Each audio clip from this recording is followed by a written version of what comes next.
Sukugar. This is Tracer reporting on the latest from Boba Fett, the legendary bounty hunter who now seeks to become the godfather of Tatooine. Ever since his victory over Moth Gideon, Din Djarin has disappeared off our scopes, with Ruthlessly and Morse attempting to trail him as he bounced around the galaxy. It was only recently that my colleague finally caught up with him on the ring world of Galvez, taking a job in exchange for information. I've included his report here, in addition to the one I collected in Mos Eisley later on when he arrived on the planet. I left the great Gonzalez back in Mos Espa to keep an eye on things while I was gone. Now, before I get into the reports, I need to explain why we chose to observe the Djarin rather than staying with Boba Fett. After all, many felt it jarring for us to detail Boba's activities to then shift back over to an episode of The Mandalorian, and that in many ways outshines Boba's story thus far. First, I will not bother debating with people over their tastes regarding Boba, as such things are relative, fickle things that are likely going to change in a few years. The detailing of the Clone Wars in recent years, and even the so-called prequel trilogy chronicling the life of Anakin Skywalker, are examples of this. So I say, don't get worked over this. Repeat to yourself, it's just the show. I should really just relax. Second, you need to observe this series in the manner of its title. This is not merely a show, but a book, chronicling Boba's rise to power. As is common in such works of literature, a side thread dedicating at least a chapter is used to bring in a new character, often one used in previous works, to get readers up to speed on what they're up to. I mean, this is done in literally every other piece of visual media since its conception. Why is it suddenly so bad? Third, the Djarin and Boba's stories have become so intertwined with one another, they might as well be sister shows. They build upon each other, and I would not be surprised if my superiors decide to have me go detail what Boba's up to when it comes time to start showing the Djarin again. It adds a certain degree of connected tissue that when viewed sometime in the future will add far more nuance than what we see now. So again, just relax. Once in a while, shut your trap. Let others have a say. You give everyone a headache when you flap your gums all day.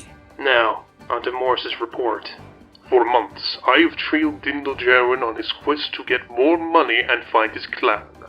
It was only until he stopped at Lavas to collect a bounty on some Irish mob-looking Klatooinians that I was able to finally catch up to him and collect the footage you see now. The Klatooinians owed some higher-ups on the ring world some money, which the Djarin intends to collect dead or alive. Being scum, they chose wrong, and we got to see the Djarin use the Darksaber to slaughter them, with mixed results. A lightsaber is no ordinary weapon, and the Jedi and the Sith trained with them for years in order to not do exactly what you saw here. This does point to a problem to Djarin's armor being designed to deal with projectiles and not blades. There are simply far too many openings that can be exploited in hand-to-hand combat. If I was him, I would invest in a more complete suit, perhaps even going back to the era of the Old Republic with the Power Tech variant.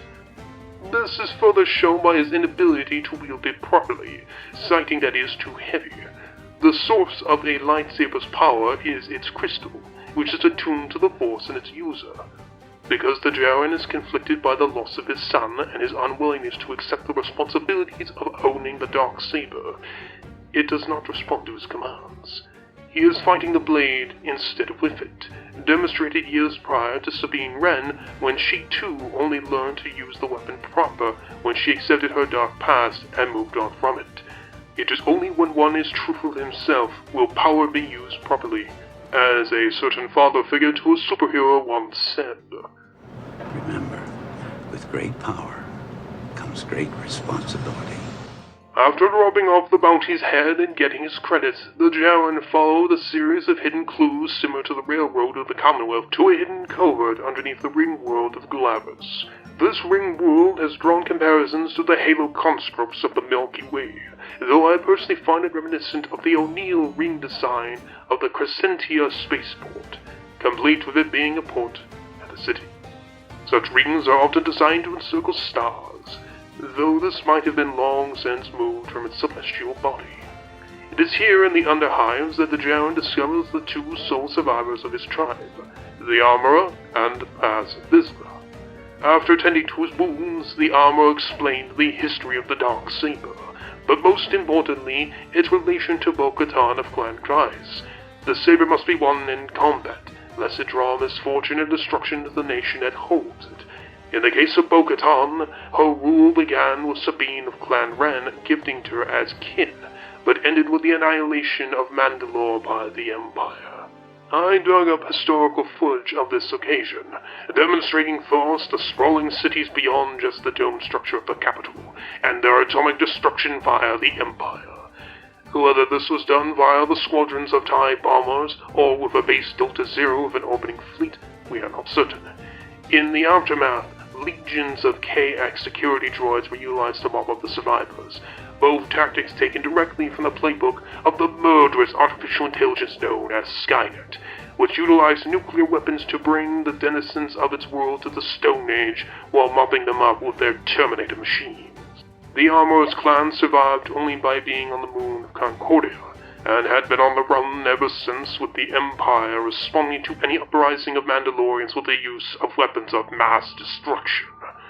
This explains entirely their ultra-fundamentalist beliefs, such as not removing their helmets and holding to strong traditions not seen since the Neo-Crusaders.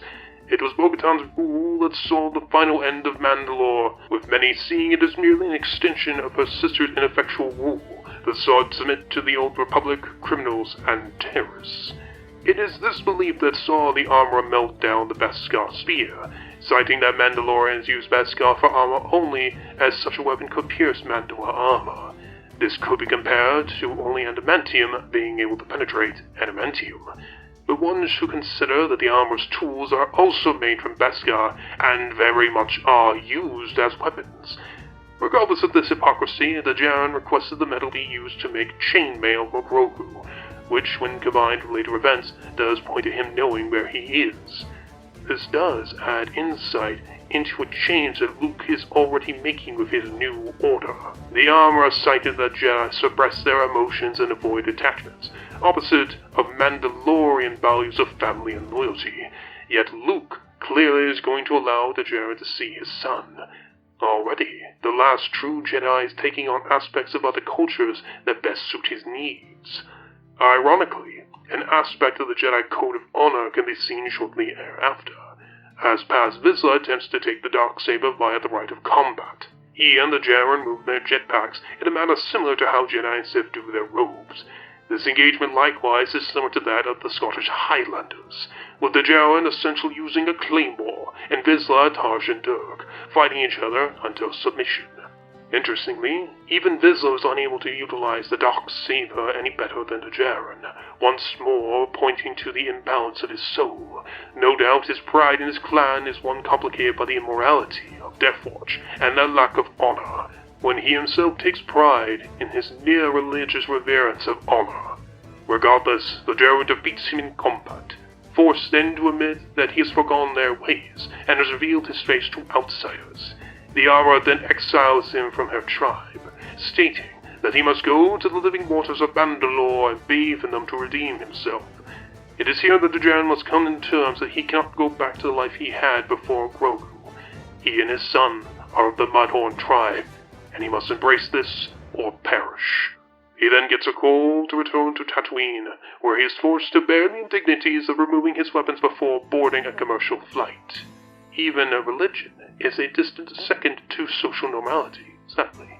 I must say, though, the sheer arsenal of weapons reminds me of a similar disarmament scene with the pirate Elizabeth Swann during her time in Singapore. Thank you for your efforts, Morse. Anyhow, the Jaren arrives back on Tatooine where he finds Peli Motto being manhandled by a womp rat of unusual size. I don't think they exist. Since their last encounter, Moto has added a few more droids to her working crew, most notably a BD unit made famous by BD-1, a companion to the Jedi survivor, Cal Kestis. Moto then explains that she found a replacement for the Razor Crest, revealing the scrapped remains of an N-1 Naboo starfighter, and offers to help rebuild it to Jaren's needs. Begrudgingly, he accepts, with them even employing the services of some Jawas who stole some parts from the Pike ships coming onto the world. Most critically, she explains that the Pike's power has grown to the point that law enforcement will not go after them. which likely means that even New Republic patrols must let them pass. Since the Pikes are both a crime syndicate and a distinct alien government, it is likely they have some kind of diplomatic immunity that's yet to be revoked. Worse, Tatooine is not a New Republic world, with their jurisdiction only extending as far as international space above the planet. After some work, the new Silver Dome ship is ready for flight. I noticed some obvious and subtle differences with this version, aside from its strapping on a second engine. This exposed air intake radiator is connected specifically to a third thruster underneath the ship, which gives a tremendous speed that can be increased with essentially a nitro drip. To accommodate this, the fighter has been extended forward, likely to install a new navigomputer to compensate for the loss of an astromech where the third thruster has been stalled at. Additionally, the ship sports new guns, torpedo launchers, and multiple removed thruster plates to help provide superior cooling to the ship. With this complete, the Jaren takes the fighter out for a spin, flying all the way to Baker's Canyon, much in the way that Anakin Skywalker did years earlier during the pod race, even going so far as to fly around a ship similar to the Battle of Naboo. Unfortunately, he is soon stopped by a New Republic patrol, commanded by Carson Teva and a new pilot named Reed, who I've heard rumors about regarding him being a body double to Luke Skywalker himself. Anyhow, a typical interrogation about his ship and his activities follow, which the Jaren decides to just skip by nitrosing the hell out of his sublights and taking off like a bat out of hell. Returning to Tatooine, the Jaren lands and expresses his love for his new ship perfectly. Wizard. I'm bringing it back! Right after, Fang shows up to recruit the Jaren for Boba Fett's war, expressing he'll do it for free right after it drops off his gift for baby Grogu. This does point to him knowing where Luke and Grogu are, and we may see them again sometime in the future. Also, I must express that as much as I love the Jaren's new ship, having been a sucker for the sleek N1 design since I was a kid, how is he going to transport his bounties? He can't use the bubble cockpit, as that's clearly going to be where the Jaren's going to put Grogu. I only have one seat on my ship, so I don't think he's going to sit on my lap all the way back to Coruscant. Does he have a ship you can use?